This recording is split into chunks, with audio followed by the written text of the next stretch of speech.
दोस्तों नमस्कार, मैं राजेश सारस्वत हाथरस उत्तर प्रदेश से हूँ और हमारे बीच में हैं शिव कुमार लवानिया सर। ये आगरा के फतेहपुर से देख रहे हैं। थैंक यू दोस्त। और कैसे हैं आप? बहुत अच्छा सर, आप इस समय थाईलैंड अचीवमेंट करके आए हैं। जी सर। और मैं आपके लिए बहुत बहुत इस अचीवमेंट के लिए बधाई देता हूँ। आप अपने जीवन में ऐसे ही तरक्की उन्नति करें, विकास करें। सर, मैं आपसे ये जानकारी जानना चाहता हूँ कि आप एक ठीक किसान थे।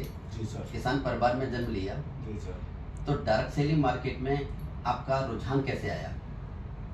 सर, एक तो डायरेक्ट सेलिंग का रुझान ये था कि मैं जो सामान दुकान से खरीदता था खेती का, वो मुझे बहुत महंगा पड़ रहा है और यहाँ मुझे सस्ती रेट पे सामान मिलता है, प्लस और इसमें उत्पादन भी अच्छा दे रही है मेरी खेती। मैंने खेती करते करते इतना सीख लिया कि जब मैं पेस्टिसाइड से दुकान पे से सामान दे रहा हूँ, वो भी केमिकल लगा रहा हूँ, यहाँ से मैं ऑर्गेनिक सौदा और लगा करके अपनी खेती को भी बचा सकता हूँ और अपनी अच्छी पैदावार भी ले सकता हूँ।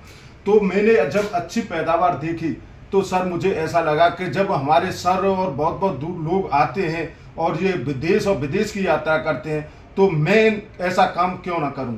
सो इससे मैं भी देश और विदेश की यात्रा कर सकूं।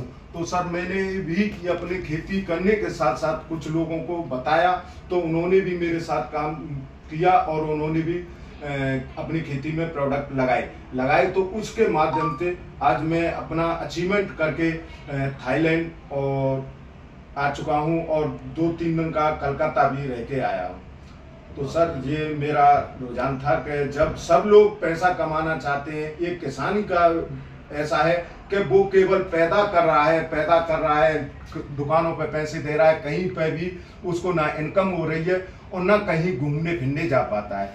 एक डायरेक्ट सेलिंग ऐसी माध्यम है कि इससे हम अपने सपने पूरे कर सकते हैं और मेरा पहले से ये मन था कि मैं पैसा भी कमाऊं और देश विदेश की यात्रा ही भी करूं। कहने का मतलब आपका इमेज बढ़ाना, आपका परिचय एरिया बढ़ाना, जी सर, अपने जीवन में अच्छी लाइफस्टाइल जीना, जी ये आपके उद्देश्य रहे थे। जी सर। इसे पूरा करने के लिए आपका रुझान डायरेक्ट सेलिंग की तरफ रहा। जी सर। तो आप जो खेती करते थे, रसायन जो लगाते थे, उस रसायन की तुलना में इस ऑर्गेनिक फार्मिंग के माध्यम को जो आपने अपनाया है, इससे अच्छी ग्रोथ मिल रही है क्या? जी अच्छी सर, बिल्कुल अच्छी ग्रोथ मिल रही है। पेस्टिसाइड मैंने 1-2 साल 50% लगा रहा हूँ, बाकी का ऑर्गेनिक में ही वो कर रहा हूँ। केवल मैं मार्केट से आज DAP और यूरिया का थोड़ा यूज करता हूँ, वो और कोई भी सामान मैं यूज नहीं करता हूँ। पूरा सामान मैं यहीं से ऑर्गेनिक इस्तेमाल करता हूँ। इंसानों के जीवन को बचाने के लिए, भारत भूमि को बचाने के लिए ऑर्गेनिक बहुत ही जरूरी है। जी सर, बिल्कुल जरूरी है। इस बातों को शायद कम समझ पा रहे हैं। जी, ऐसे लोगों को कैसे कन्विंस कर पाते हो आप? सर समझेंगे, सभी समझेंगे, समझना पड़ेगा। अगर नहीं समझेंगे तो अपनी खेती को और अपनी फसल को और अपने जीवन को बर्बाद कर देंगे। थैंक यू सर, आप हमारे बीच में आए, हमारे मेहमानों को ये सारी जानकारी दी आपने, इसके लिए आपका बहुत बहुत धन्यवाद। Thank you sir.